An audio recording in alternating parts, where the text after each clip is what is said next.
Are we nearly there yet, Glyn? Are we nearly there? Nearly there? Nearly there. where? Nearly up there. I hope so, because I'm getting out of breath. You know, I'm nearly 50 this month. Nearly 50? Yeah. You poor old sod. Old man.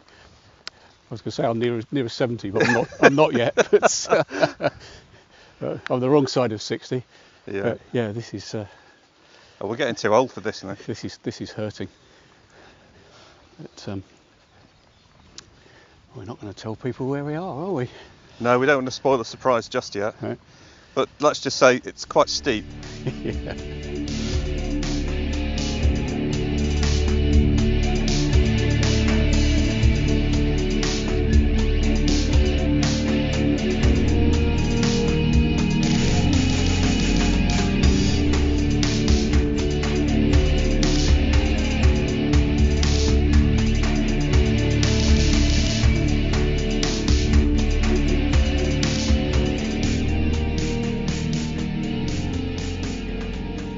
Welcome to another Hidden Wiltshire Podcast, where we talk about things in Wiltshire that are relatively hidden. My name is Glyn and I'm the person behind this podcast, and with me, as always, I have my podcasting buddy, Paul Timlett, back from France. And you remembered your name. I did this time.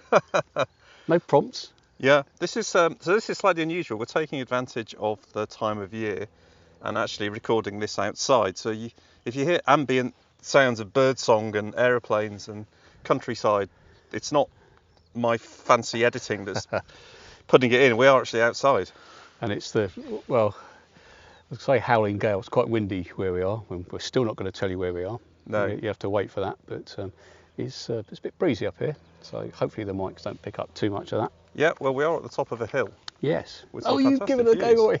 Well, there's many hills in Wiltshire, aren't there? But yeah, so it's been a month since the last one, so this is episode 36, I think. Yeah, I think so. Yeah. I'm losing count now. Yeah, a month since the last one, during which, Wiltshire-wise, I've done absolutely nothing because I wasn't here. I was in France for a month. Yeah. So it's all down to you. What have you been up to? All down to me. Oh, I've been out and about doing lots of walking, taking advantage of the long nights and doing a little bit of exploring. I did a nice walk the other week around Bowood. Trying to avoid paying to get in because I'm a real skinflint. But yeah, I started that one in Calne and did a circular walk through the estate. That was quite pleasant. Yeah, I enjoyed that blog, and the photographs were good as well.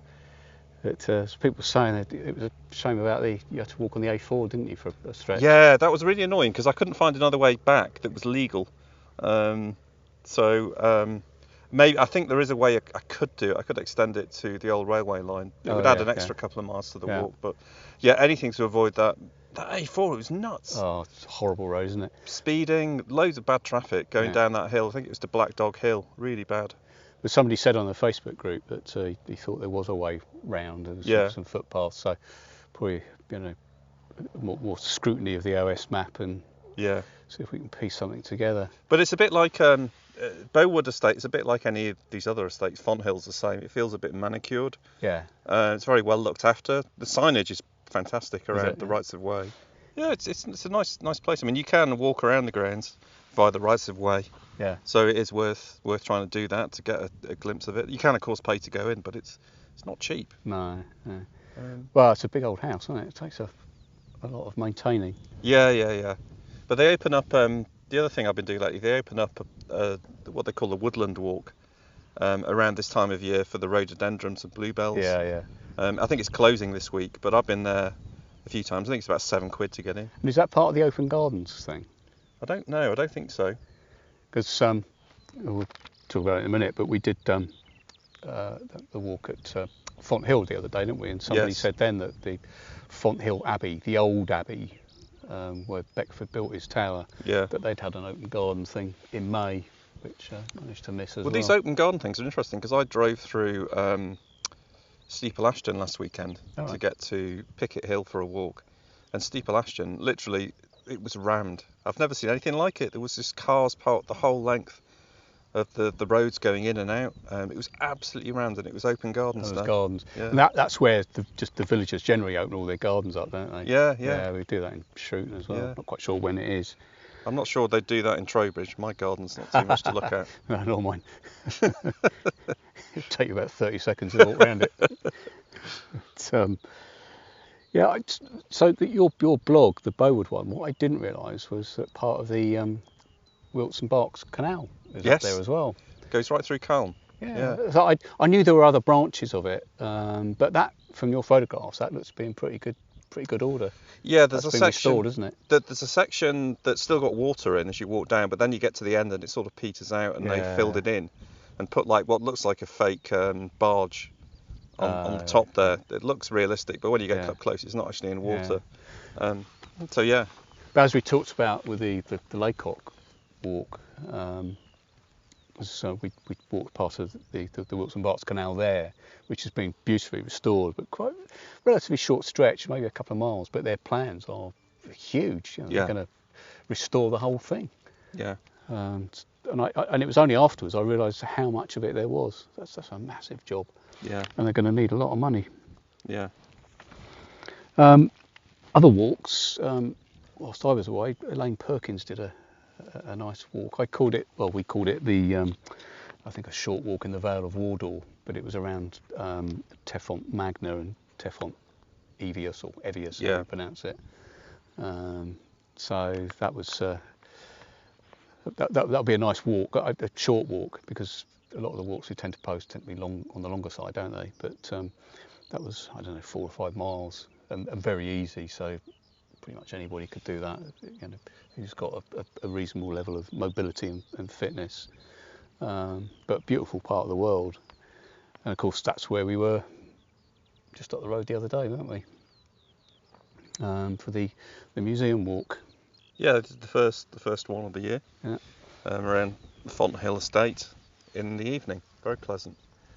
It's nice walking at this time of year in the evening when you can get the nice weather. Yeah, and it was very quiet, wasn't it? Yeah. Apart from the pub. Pub was rammed, wasn't it? The pub was the Beckford Arms. And I don't think we came across another person on the walk. We came across a dog, but without an owner. That's right. But no people. But what do we have? 9 people for that? Yeah. There were a couple of other people at Buck, but didn't make it on the day. But I mean, I've been doing quite a lot of exploring in the evenings around the Avebury area lately. Yeah. And I tell you what, Avebury's fantastic in the evening. Nobody's there. No. You have it to yourself. Well, when we did that, was it our first outdoor recording, or one of the first outdoor recordings we did was up on Firefield Down, and we parked on Avebury, didn't we? And sort of went up in the evening, and ended up on Firefield Down in the dark almost. Yeah. I remember that evening spending 2 hours fruitlessly searching for a stone. Searching for a stone which we never found. Even though we had an Ordnance Survey map reference and the Ordnance Survey maps on our phones, we got to the place and there was no stone there. So what can you do? But I don't recall seeing anybody up there then either. It was very, very quiet. And of course the light is incredible in the evenings, early mornings and evenings. Yeah. Well, you and I follow each other on Facebook, as you saw from my photographs from France. I got in the habit of getting up early in the morning and doing a walk then, because it didn't feel quite so early, being an hour on. Yeah. So what would have been 6 o'clock in the morning here, there was a bit more reasonable. And I do like the early mornings, but don't do enough of it. And it was just stunning. Every morning there was mist and the sun rising, blazing through the mist. And should do more of it, really. Yeah, definitely. Anyway, where are we? Well, we're on a hill. Yeah. Let's give a few clues. I can see a Jubilee beacon. Yeah. Which, at the time of recording, would have been lit last night. Yeah. Because this is Friday morning. Beyond the Jubilee beacon, I can see King Alfred's Tower. That's it. Yeah. Off in the distance. And behind me, I can see Warminster. And we can see the Longleat Estate. Yes. Which narrows it down a bit. So come on. Yeah, we're in Wiltshire. Guess. We're in Wiltshire. We're in Wiltshire. We're actually at the top of Cold Kitchen Hill. 257 metres. Yeah. Is that right? If I remember right. Right by the trig point, actually. 257 up. Yeah. Standing right by the trig point. And there's something rather unpleasant that's been deposited on the top, and we're scratching our heads wondering what it is. But I'm not going to sniff it. Yeah. It's actually, it could be an owl pellet. It does look like a a pellet of some kind. Yeah, so somebody's just put that there. Yeah. But, unless it was an owl with a very good sense of aim. But yeah, we're going to go and find somewhere to sit, and we'll keep on talking when we get over there. Yeah, definitely. Let's go.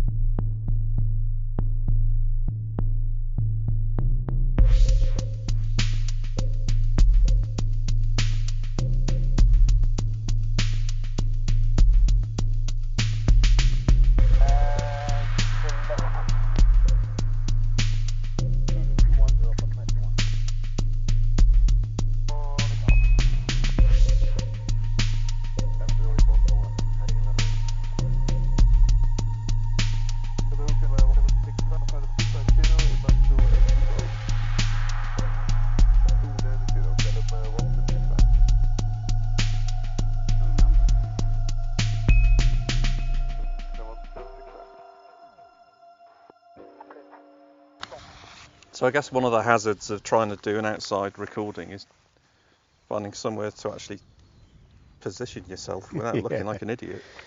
Yeah, we've had a bit of a false start, so having made our last address from the trig point on top of Cold Kitchen Hill, we decided to go down to the Long Barrow, and we thought that'd be lovely sitting on top of the Long Barrow, because last time I came here it was all beautifully mown, and it's now about head height my head height in grass. The grass must be about 3 foot tall. Yeah, as I said, head height. But, that would be Tick City up there, and as I said when we were up there, you'd be all right because I'd just attract all the ticks, so you'd be tick free. Yeah, I'd spend all night picking them off. So the funny thing is that we're thinking, where the hell are we going to do this recording where we can get a bit of shelter and a bit of time? And we just stumbled across what feels like we're sat in somebody's garden with wooden table and chairs while we're having a cup of coffee. Because there's some kind of a shooting lodge up here. Yeah, I mean, anybody who's read the Deverell's blogs, I think we did 2, and the podcast. Did we do a podcast, Matt? I can't remember if we did or not. We did, yeah. We did. But I think I called it, in the blog, I called it a man cave, or a bolt hole. So there's a great big sort of wooden structure here. And it's obviously for the local shoot. So we're sitting in the sort of grassy area at the front of that, where there's tables and chairs all laid out, presumably for the Jubilee frivolities last night, because there's a lot of empty bottles of champagne. So if anybody's listening to this and this is their hut, we're terribly sorry. Because I hope you didn't mind. But we'll leave it as we found it. But we're just trying to sit with our backs to the wind so that we don't get too much wind noise. But it's a shame because that we're sitting there looking at the Long Barrow, which is it's Neolithic, isn't it? Yes. And he looking at his notes. Dates back. It's a chambered tomb. Dates back to between 3,800 and 3,700 BC, and it's huge. I mean, it's 70 metres long, 27 metres high. That's right, and it's one of these things that you don't really appreciate the size of it until you actually go and stand right next to it. No, that's right. And there's sorry, I've just got the dimensions wrong. I said it's 27 metres high. It's not. It's 4 metres high, 27 metres wide. But yeah, and from this side, there's the ditch there. Obviously, they dug the material out to build the mound. So it really does. I mean, it's a fraction of the size it would have been when it was first built, but it's so impressive. And I think, again, as you said in the blog, David Abrams on Instagram, a guy who sort of does a lot of drone shots of hill forts and burial mounds, he's got a terrific shot of this. And from above, I mean, it's almost perfectly sort of rectangular, isn't it? It is, yeah. You don't get any sense of that now because it's totally overgrown. But you can see it from miles away, because I've noticed when I've been walking over in Scratchbury Camp, which is way over that way towards Warminster, if you look across here, you can clearly see it.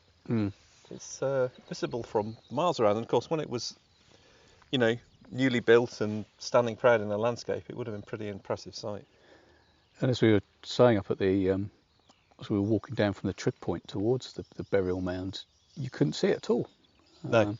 So from the top of the hill, it's completely obscured. Yeah, it's just below the summit, so it's obviously meant to be seen down that side of the valley, and from not the Wiley Valley, side. and the hill's the other side. Yeah. And it certainly would have been. And as we said numerous times before, when it was first made, the chalk, it would have been pristine white before it became overgrown. But of course, up here as well, I mean, we've got Neolithic, which goes back as far as you can do really in the sort of post-Ice Age Britain. But of course, there's also the remains of a Roman temple up on this hill as well. This has been, used as sacred ground for thousands of years. Yeah, so that's a place called Whitecliff Down, which is the other side of the hill that we're sitting here looking at. So what I was reading, it describes as a Romano-Celtic temple. I actually copied something I'd read. I hadn't quite realised from when we did the blog and the podcast. I don't remember reading this, but I'm going to read this bit out about a description of what is at Whitecliff Down. It says the monument includes a Romano-Celtic temple on the site of a late prehistoric midden, and a midden being effectively a rubbish tip, all situated on the summit of Whitecliff Down. The site commands extensive views over rolling chalk country to the south, and to the west, because from up there you can look over towards Long Knoll and Little Knoll and Alfred's Tower, and we'll see, Alfred's Tower wouldn't have been there in those days. So the temple is visible on aerial photographs as a series of soil marks revealing the outline of a square building 50 metres by 50 metres. So that's what he interpreted as the temple precinct. But the whole site was much, much bigger than that. I mean, 50 metres is big enough. But it's just part of a much bigger site. And there's another mound over that way, which I don't recall seeing, but maybe David Abrams has got a photograph of it. It's a low oval mound, this describes it, 40 metres long, 28 metres wide. So they're pretty big structures. But and that mound has been excavated, whereas the one that we're looking at, the Neolithic mound, I don't think it has been excavated, if my memory serves. But the other one, excavated 1803, 1893, 1924, and the list of objects, which I guess might sort of point to its sort of role as a midden. I mean, it's incredible. Painted plaster, brooches, fibulae, not quite sure what fibulae is, can't remember. Tweezers, spoons, bracelets and coins dating from the late Iron Age to the late Roman period, which were probably votive deposits, that's what it says here. Mound was also found to contain human bone from at least 2 individuals, as well as Iron Age and Roman pottery and animal bone. So again, it's sort of, as we've talked a lot about these places, all these different settlements, they weren't necessarily occupied concurrently, but historically a very significant part of the world. A thing about Iron Age middens that puzzles me is that when you go through the list of stuff they found, the bits of rubbish and bone, and obviously there's been some partying going on for years in these places, but you always seem to find something human. And I think, what's that poor bugger done to be chucked in a rubbish bin? Whether someone's been murdered and bumped off, it's intriguing, isn't it? It's like being thrown in landfill, isn't it? Yeah. But I mean, there's probably very good reason for it, and whether the bones predated the midden. Yeah. Maybe it subsequently became used as a midden, because when you look at going these things, could have occurred over millennia. Yeah. You think, well, what's been chucked around here 1,000 years, 2,000 years ago? You wouldn't know. But there's a couple of enormous middens that have been found in Wiltshire. There's one at Potton, yeah, and the other one I think is at East Chisenbury, over that way, which have been excavated. Both of those have been excavated, and the sheer size of them is incredible. Well, you and I were just talking about a book I'm reading at the moment. Is it Francis Pryor, or that's his name, isn't it? Yeah, Francis Pryor. He used to be on Time Team. Time Team, yeah, that's ago. right.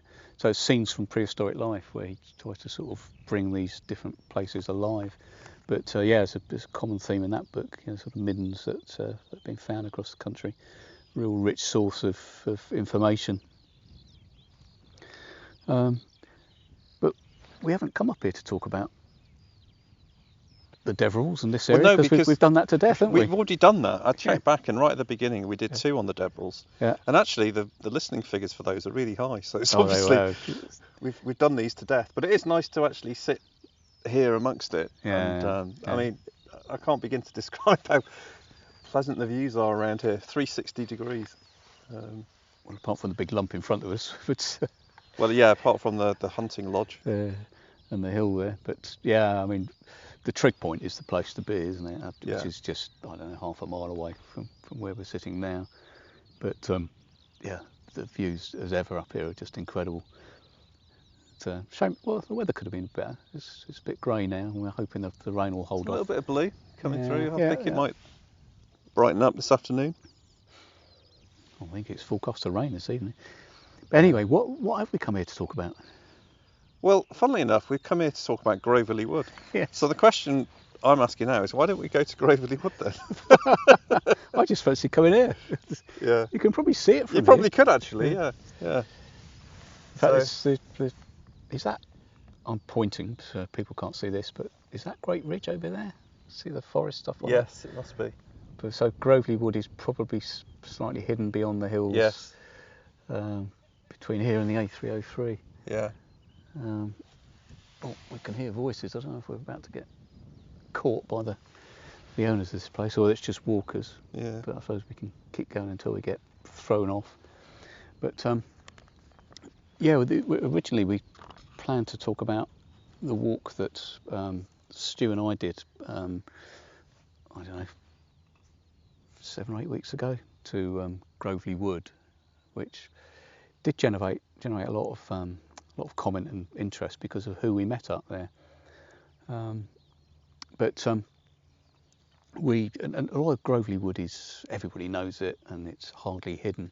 There's an awful lot of hidden places within the woods, and there's a lot of great stories about it. There's a lot of mystery about it, and it's one of Wiltshire's biggest forests, and so there's always new things to find, and we certainly found some amazing stuff when we went. But so you can follow along. I wrote a blog about this, and I think I put the route map up there, so you can. I'm not going to go turn by turn, but just sort of talk about some of the highlights, because we parked at the lakes at Langford, at Little Langford Lakes. Right. Yeah. Because I'd not been there for years, and nor had Stu, in fact, and he said he fished there, and I think I went there when the kids were young, and they're now grown up. And they've done an awful lot of it, they've done a lot of work at Little Langford Lakes. So if you haven't been for some time, it's well worth a visit. And there's a great cafe now, which they were just finishing off when we were there. There was a bit of building work going on, but Stu's been back since and said it's all finished now. So the cafe is all sort of pristine and new and looking fabulous. But we sort of sat on the deck there with a very nice cup of coffee and cake, and looked at the water, which is just at your feet, and just watching the bird life. And to be honest, I could have spent all day up there. Yeah, it's a bit of a bird watcher's paradise up there. They have huts where you can sit with your telephoto lens and the hides, and you can photograph birds and stuff. And the white-tailed eagle was sighted there a few times. The ones from the Isle of Wight. It's a Wiltshire Wildlife Trust reserve, isn't it? I'm not sure what it used to be. It's only within the last 50 years that it's been converted. Were they gravel pits? Yeah, I think so. Yeah, Pits. They were industrial at some point, but they've been converted into this nature reserve, really, and it's become a bit of a sanctuary for birds. Yeah. Nice place to visit. And people who like coffee and cake. Yeah, indeed. Last time I went there, they didn't have the cafe. So that's no, it's as I say, it was so new they were still building it. In fact, the toilets were just a couple of portaloos. So I gather that's all done now, and so it's a really great facility. Yeah, but I think I wrote about Groverley a few years ago on the website when I drove up the road all the way into the wood. Yeah. Where you can park just by the Roman Road. Yeah. And I got one of those situations where I didn't have a clue where I was going and I got lost. Easily done up there. Actually. Well, it is. There's a lot of tracks up there, and I don't know how many of them are public rights of way. But the Roman Road obviously is a byway, so you could drive along it. Although you will come to a dead end. I was trying to find Little Langford Down. Yeah. Which used to be a Wiltshire Wildlife Trust reserve, but was given back to the landowner. That's right. And it's bugger to get into now. Well, it's actually it's managed by, or access is managed by Natural England, so they're responsible for making sure that access is maintained. Because of course you've got Groveley Castle, I think it's called, up there. Yeah, that's an Iron Age hill fort. Yeah, which is sort of off limits, but if you wanted a trespass, it's literally 50 feet from the open access area to the castle. Yeah. Or you can just admire it from the bits where you're allowed to go. Yeah, Stu and I didn't go there this time. We came up from Langford Lakes, so left the car there, which is perfectly fine, because I think there is a sort of public car park as well as for the lakes, and we sort of just headed straight up the escarpment up the hill, and on the map I'd seen there was a place called East Castle, which is a sort of ancient monument, scheduled monument, and it's an, I don't really know what it is. It's either an Iron Age or a Romano-British enclosed farmstead. But again, it was slightly off the track. It meant straying off the public right of way by about 50, 100 metres. And to be frank, I don't think there's an awful lot to see. So we just sort of admired it from a distance. But I mean, you could barely see it. Anyway, we sort of headed up to the edge of Groveley Wood, and then we sort of headed east. So we reached the edge of the wood, and there's a public right of way which heads east, so you're heading back towards Wilton, that direction, and we kept on the edge of the wood. And the reason we went up there, so it was a bit of a sort of bird watching day. We were hoping to see goshawks, which frequent Groveley Wood and also Great Ridge, and a mate of mine said he'd seen them up there just before our visit, so we were more in hope than anything else. That's what we went there for. Anyway, we kept to the edge of the wood, and then eventually we sort of wended our way onto the Roman road, and walked along that for a stretch. And I was yesterday I spent, I do a bit of homework to do these things, and I was trying to remember what that Roman road was, which one, and I started sort of researching, going all sorts of. I must have spent an hour just googling Roman roads in Wiltshire, and in fact right across Britain, and looking at all the different routes and things. But that particular road goes from Old Sarum to the Mendips to near Priddy, and I think what's his name, Tom Holland, the historian. I saw that he'd put something on Twitter about it, and he said it's also called the Lead Road for obvious reasons. So they were, the Romans were transporting lead up and down that road. But it's been an ancient route for something like, I've read something about 7,000 years. People have been using that. So it's a very important route across the country. So our plan was to just basically trudge back west, heading west again. But that Roman road, it seems to peter out. Yeah, it does. And gets lost around Pertwood. Yeah. Yes. Because it comes through, it carries on through Great Ridge. Yeah. Drops down to Pertwood, and probably comes. If we turn round, we can see Pertwood. Yeah. It probably comes. They think it came through Brixton Deverill. Yeah. To the ford. Yeah. No, Kingston Deverill. Kingston Deverill, sorry, yeah. I can always get that Deverill's mixed up. Yeah, very easy. Brixton, Kingston Deverill. But of course we don't know for sure. But yeah, that Roman road, we're probably looking at it somewhere down there. Yeah. And of course that's the ford there was supposedly where King Alfred rallied his troops before going on to Eddington. But now what I thought you were going to say was so the Roman road through Groveley Woods in large part is tarmacked, and I'll come on to the reason why. But if you follow it all the way to the end of the wood, and eventually you reach the road that comes up from Wiley and heads over to Dinton, and it just, if you were to try and say drive it in a Land Rover or something, you would find that the road just that peters out, and you just can't get through. which is, I think, quite a good thing. Otherwise, you get people roaring through there. So we walked along that way a little bit, and we sort of, bearing in mind we were up there looking for goshawks, and we saw something. We thought, God, is that goshawk? And there was this bird sitting on a piece of wood or a branch, and we edged closer and closer, and it must have been about 100 metres away, and we were getting closer and closer, and it just wasn't moving, and we were both looking at it through our binoculars, and it just wasn't moving, and we just didn't know. And as we got closer and closer, we realised it was a plastic pigeon, and it was being perched on this branch. And so you two are obviously amateur bird watchers. No, we just need better binoculars.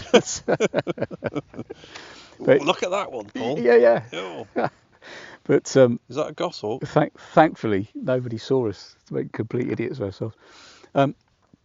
So anyway, we got to where this pigeon was, and we could hear a chainsaw.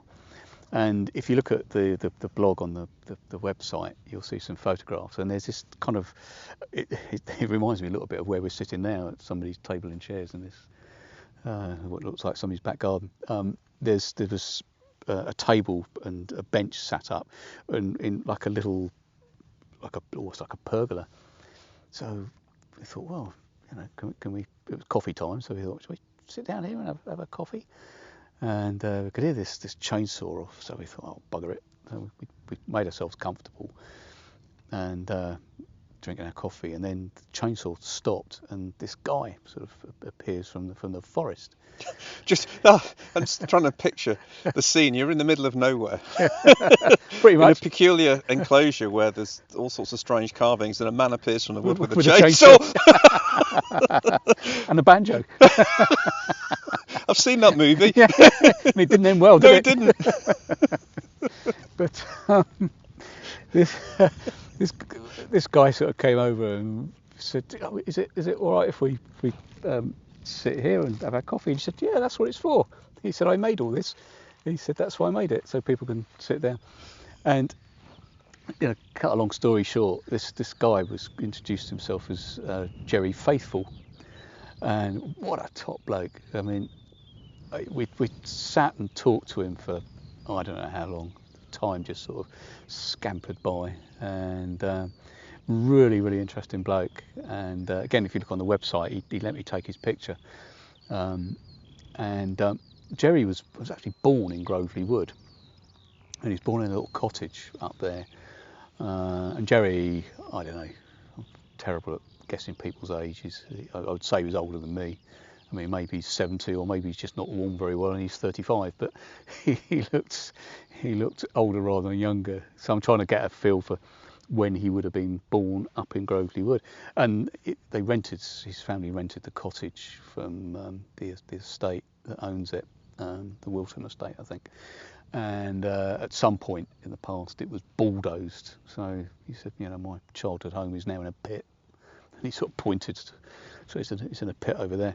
But he's always had this sort of great attachment to Groveley Wood, and he knows an awful lot about it, which was what made him so interesting.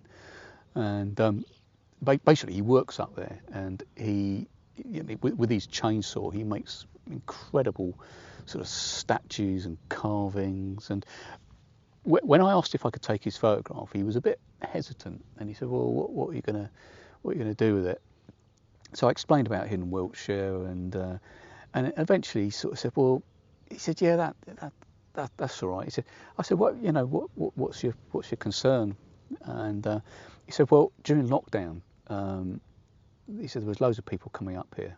I think we all heard about some of the stories of people going crazy up there." And he said one of the local villages put something on their Facebook site about him, and his carvings and all the rest of it. And he said people came up here and they took them, they stole the stuff. And he said, I don't sell it. He said, I just make it for people's enjoyment. But people felt that they could just walk away with this stuff. Yeah. So I'm not going to say exactly where he was. He's in Groveley Wood, and that's all I'm going to say about it. Yeah. But having sort of posted the blog, one or two people said, "Oh, you met Jerry," and so I think he's a bit of a well-known character. But as we were talking, one of his great areas of interest is the American presence in Groveley Wood during World War II. And he said that, so he's been doing a lot of research in this, and he said that the Americans moved into Groveley Wood, and he said September 1942, but I read somewhere else it was 43. But so I don't know who's right. But basically what they used the wood for, because obviously a great tree cover, they the Americans could store stuff up there unseen from above, and basically use it as a huge munitions store. And they stored something like 20,000 tons of explosives up there. And I did also read some stories from sort of local papers and things of explosions. So these are stories from the time. And there was one about a couple of guys from the RAF were killed in an explosion up there. But anybody who's walked along that Roman road, if you keep your eyes peeled, there are some bunkers, and they're becoming more and more overgrown. And I always thought they were sort of air raid shelters, but Jerry said they were fuse bunkers, so this is where they kept the fuses. So obviously you keep your fuses away from your munitions. Yeah. And apparently there are 3 fuse bunkers, although I've only ever found 2. But you can go in these things, and in various sort of states of repair. But one of them handily says, I think it says bunker over the doorway. But you can go in, and there's this sort of graffiti from the Americans during the war. But one thing Jerry wasn't, he said, I haven't been able to find out when the Americans actually left. So, one would assume 44, 45, maybe later. But it was, and I'm sure he said that they also used to store a lot of vehicles up there. And so going back to the Roman road and why it's tarmacked or concreted, this is why. So they could get the vehicles. They used to come into the old station, the railway station at Wiley, and load them up into lorries and take them up into to Groveley Wood. Yeah. But I'm just going to grab my coffee, so I'm going to rustle around here and pour myself some more coffee. But he also sort of told us some of the stories of sort of folklore and some of the sort of creepy stories. But Jerry, bear in mind, part of what he does is to sort of clear up fallen trees, and I think he's sort of paid by the estate to do this. And there was an awful lot of fallen trees, as you can imagine, in a forest of that size. And the estate came to him and said, Jerry, and I don't know if I know you've heard of it, the 4 witches trees, the witch trees, which are more over towards Wilton than where we were. And there are 4 beech trees, and the story goes that there were that the witches were 4 girls, 4 women from Denmark, and these were the Hansel sisters, and they moved from Denmark and they lived in Wilton. And there was in 1737 there was an outbreak of smallpox, and these 4 women were blamed for the outbreak. So basically they took the 4 women up to Groveley Wood and bludgeoned them to death and buried them, and they either planted beech trees over each grave, hence the 4 witches trees, or the trees just grew by chance later on. But one of them was rotting and in pretty dangerous state of repair, and Jerry was asked by the estate if he wanted to sort of go and take the tree down and obviously use the wood, and he refused, because he said, "You're kidding." He said, this tempting fate, and he was because all the stories and the hauntings, all the rest of it, and he wouldn't touch it. So I don't know what they did with the tree, but there's all sorts of, if you Google Groveley Wood hauntings, there's just loads of stories about it, and you can imagine why and where these stories come from. If you find yourself up there in the dark in particular, it's a pretty spooky place. And there's stories of old women moaning and crying up there, and I'm sure it all has rational explanations, but I'm not going to go and find out. Yeah, there's funny things about woods. I mean, there's a wood just behind us over there. That's Southley Wood, just outside Warminster, and that's where Robin Hood's Bower is, which That's is right, an extremely creepy place. I Yeah, would not yeah. want to go there at dark. Well, it's bad enough in daytime, isn't it? I know. You get underneath those monkey puzzle trees and they block out all the light. Yeah. Very creepy. And then you've got all the votives up Yeah, there. all the pagan Yeah. stuff and Yeah. Wicca circles, all sorts of weird stuff. But yeah, so I have been to Jerry's sort of yard before, but not met him. And I took quite a few photographs of. I was up there on my own one day and took quite a few photographs of just the little, sculptures and things. I mean, he's a real craftsman. I mean, incredible. Yeah. I mean, I think I called the blog Grovely and the Woodsman or something like that. And he really is a proper Wiltshire woodsman. He's got a great Wiltshire accent. Lovely, lovely bloke. I mean, if you happen to bump into him, it's well worth stopping and having a chat. Yeah. But I'm going to dig out some more of those photographs and just put one or two of them up there. I think what people were stealing, the people that came up to steal things, were he had some old I don't know if they're ammunition boxes or tool boxes, but he would find those and he would restore them and paint them and make them into sort of really lovely works, and he would just leave them up there, and then some buggers go up and steal them. Right? Yeah. Just awful. But there's also, I mean, there's a kind of there was a wooden daffodil that he carved and painted all sort of yellow and green, and there's birds and things that he's carved. I mean, absolute craftsman, amazing bloke. But from there, having sort of left Jerry, we just ploughed on down the Roman road, remembering that we were always looking for goshawks. That's why we were staying in relatively open rides. And we did come across one of the bunkers and had a route around in there. But right at the very end, where it meets, or just short of where the road comes up from Wiley that I mentioned earlier on, we struck right, and basically we were just going to head back down to Hanging Langford and the lakes. But on the way down, you come across two more prehistoric monuments on the way down. Not a huge amount to see. One of them was quite extensive. One of them was called Hanging Langford Camp, which was described in what I've read as an Iron Age to Romano-British aggregate village. So I think these are a number of settlements that were there, over a period of, however many hundreds of years. Bear in mind the Iron Age started, 500 BC, something like that, up to the Roman time. So maybe, 500 to 1,000 years, different settlements, all occupying the same place, not at the same time necessarily. So, but you've got the earthworks there, lots of earthworks, and for an archaeologist, it must be hell to decipher and pick all this apart and figure out what's what and when it was occupied. But now there's just this maze of earthworks. Unfortunately, it's all in a little wood, so which isn't open access.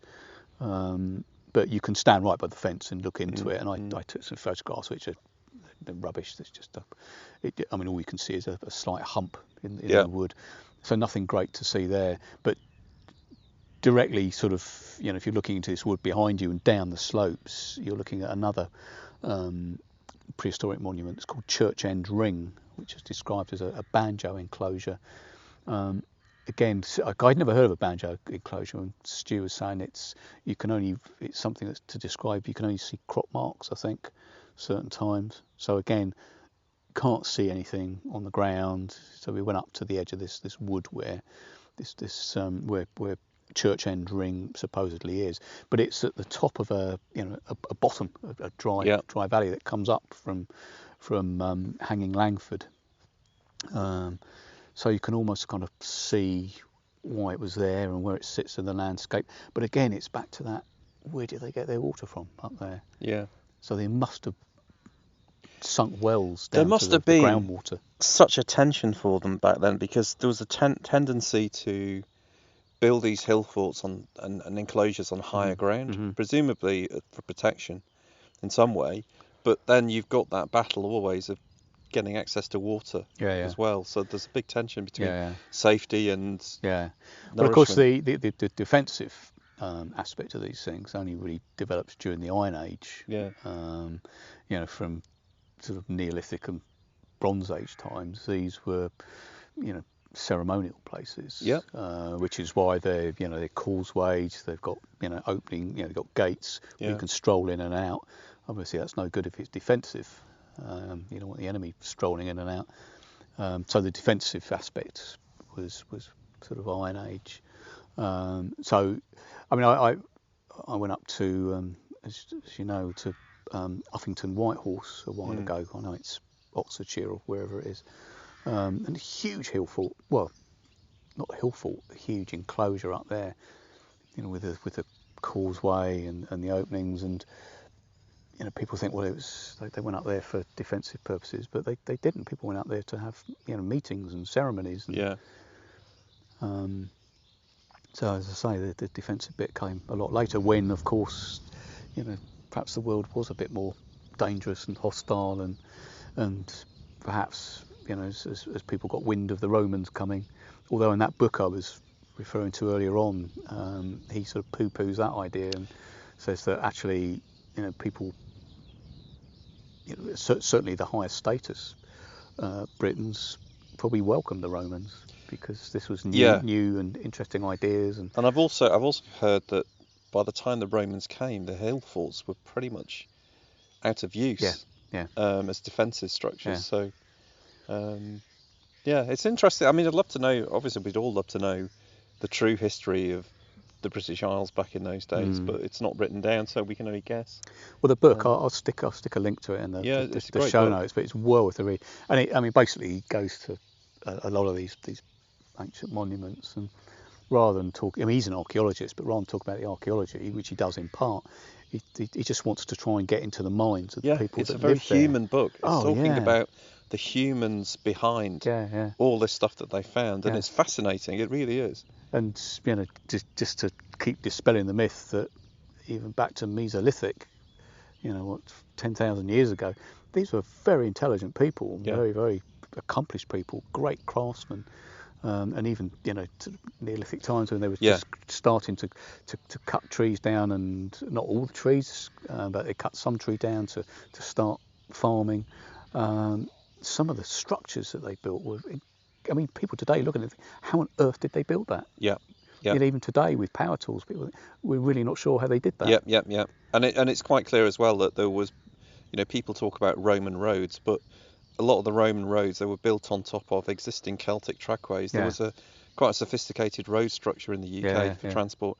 And we know because we found links between, for instance, parts of Wiltshire and the communities that were living up in Orkney in the Neolithic period. That's right. So there was trade going on even back then. Trade and ideas, exchange of ideas. But hence that, the Roman road through Groveley Wood, was there long before the Romans. Yes. Sort of looked at it and thought, well, that's a handy route, and that goes exactly where we want to be going, to the lead mines. But so there you go. That's pretty wide ranging today. Yeah. And the thing is, sitting here as well, as you're talking, I'm just sort of glancing around, and in this landscape here, we were talking about King Alfred earlier on, and of course we know that King Alfred is supposed to pass through this valley, that's the theory, on his way to the Battle of Ethandun. The Wiley Valley down there, so we've got the Wiley Valley, and over there I can see Southley Wood, and I talked about Robin Hood's Bower before, but Robin Hood's Bower is thought of as a candidate for the location of Iley Oak, which is where they camped the night before the Battle of Ethandun. So that would have been just over there. I'm pointing, and of course no one can see. I can see. So they camped or assembled, and I'm pointing now down at Kingston Deverell with the ford, perhaps, and then continued on to Southley Wood, camped there overnight, and then on to the battle the next day at Ethandun. Yeah, we can just on the hill over there and the rise, you could probably just make out which I think is Tottenham Wood. Yeah. Which is just on Eddington Hill. Yeah. So there's quite a view here, and of course just at the far end of the Wiley Valley there, you've got Cow Down. Yeah. Which that has got Iron Age settlements on the top of that, so it's It's amazing to think now when this is such a quiet, peaceful place with hardly any people. Apart from the A303, which I can see in the distance. Yeah, which, you can see, but the not here. ever-present. But yeah. it's it's always been a place for people to live and work, and there's signs that people have treasured this place for many years, and it's now very quiet, and it's not. I always think of this as quintessential hidden Wiltshire because you don't get many people walking up here. It's very quiet. Actually, I'll tell you what I can see, I think, and perhaps when we've finished recording I'll get my binoculars out, but I think I can see the fake stone circle up at Pertwood. And I'm pointing, which is no good to anybody listening, but I can see what look like stones off in the distance. So again, if you listen to that podcast, we talk about the stone circle that fooled a lot of people. Yeah, there is a stone circle. It's a very authentic looking stone circle as well. But it was made was it the 1970s or the 1990s? Something like that. It was the 90s. Yeah, there was a festival up there for a few years. Yeah. Sort of a green eco festival, ahead of its time, really. Huge festival. But yeah, they built one year. They decided to get some proper henge builders stone circle builders in to set this circle up, which of course is still there. And what a lot of people don't realise is there's another one out there as well, a smaller stone circle. Smaller one, yeah. Which is a bit more difficult to find. The problem is technically it's private land up there. There's no footpath to get there. Yeah, that's right. So if you go up there and have a wander, you'll find it, but you may bump into the director of security, South African chap with a gun. He was more than happy for me to go and have a look. Yeah, because the chap that owns Pertwood Farm is South African. That's right. He's made a fortune down there. He's got a farm in South Africa as well. Yeah. But I remember last year at the Chalk Valley History Festival, I'd stumbled onto him doing a talk in a tent. Oh, did he? Yeah, he was talking about him doing organic farming in the Wiley Valley. That was very surreal. Well, he's the guy that when I met, I've forgotten his name now. The guy, the farm worker, when I first found the stone circle, and another of these great encounters. His first name was Chris, and I can't remember his surname, but I remember it was the name of a big haulage company because he said no, it's not the same one. Anyway, I was chatting to Chris, and who just worked for the South African guy, and this is the same guy who said to Chris because he said there was some possibly hare courses, or they might have just been sort of travelling community up there. And this African bloke said, "Well, go and shoot them then." So he said, "I can't do that. You can't go and shooting people." For a moment, he thought... That's what we do in South Africa? Yeah, he thought it was in South Africa. Yeah. But I think it's... but he was saying, I think his daughter was looking after the farm because he spends most of his time in South Africa. Yeah, his daughter was looking after the farm, but I think she'd moved on or something. There was some interesting story behind it. But anyway, it was nice to meet him. And, And the Chalk Valley History Festival is on later this month, actually. Oh, is it? Yeah, end of June. Oh, let's try and go this year. It's not already sold out. I booked my tickets yesterday on the Saturday. There's plenty of tickets left. Oh, I might do that then, if I'm around. Yeah, it's worth a look. The other thing going on at the moment I wanted to do a quick plug for was the Hardy exhibition, which is going on in the two main Wiltshire museums at the moment, in Salisbury and Wiltshire Museum in Devizes. It's also going on Poole Museum and Dorset Museum, but it's a sort of combined exhibition. And I think in Wiltshire Museum they've got the original manuscripts of Tessa the d'Urbervilles, and in Salisbury they've got the original manuscripts of Jude the Obscure. So there's some real fantastic things to go and see. Are you doing a talk? Relating to this? Something to do with the Hardy thing? No. Or did I imagine that? No, I think you imagined it. Or maybe it's me. Somebody's doing a talk. It's not me. It's not me. Wiltshire Museum. It's Harriet Still, who's one of the people behind the exhibition. Yeah. Who I've been talking to actually, because she's doing... I'm not doing a talk actually. They've asked me to go onto the Hardy podcast. Oh, that was it. Yeah, that's because they wanted to have a conversation about the Devil's Den and the Wiltshire landscape. Yeah. So I've been talking to Harriet about that. Yeah. And actually, I helped them set up their podcast. When they were looking in how to do things, they hooked up with me and said, "Tell me how to do it, please, Glyn." So I explained. I hope you charge them royally. Well, I should really. I've looked into how much podcast consultants get paid. Yeah, We could a lot of money. Make a second career out of this. Anyway, we probably ought to just wrap up. Yeah. Just on the subject of museum, the next museum walk, I don't know if it's sold out, but that's Hippenscombe on Sunday the 12th of June at 2 p.m.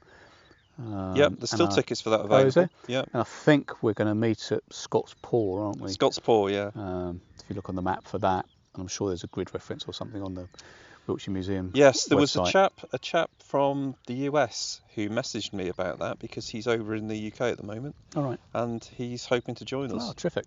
He's one of the overseas folks that have bought the Hidden Wiltshire book. Oh yeah. So I sent that across to him. But he's touring the UK at the moment. So brilliant. And speaking of which, the book, there's still the first one's sold out again, isn't it? There's still copies of the second book available in the shop, and there's plenty of other bits and pieces in the shop. So go and have a look at that. We've got a discount on the book as well at the moment. Yeah. Summer discount. So if you use the code SUMMER10 at checkout, you get 10% off. And I think we're chucking in postage as well. So well, it'll never be cheaper. No, it won't. Unless we give it away. And we're not at that stage yet. No, not quite. So yeah, if you want to pick up a copy, please do. If you're in Wiltshire, I'll probably hand deliver it to you. Because don't forget how big Wiltshire is. Yeah, but I like going out on trips. As long as it's not up at, what's that far corner? Swindon. No, further back. That place you went to, Inglesham. Inglesham, yeah. That's miles away. That's right on the border. Yeah, that's right on the border.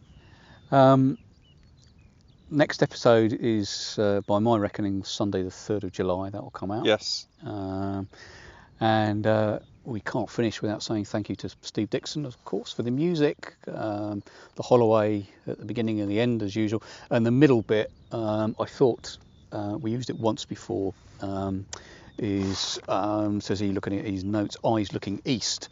And I picked that one because of the...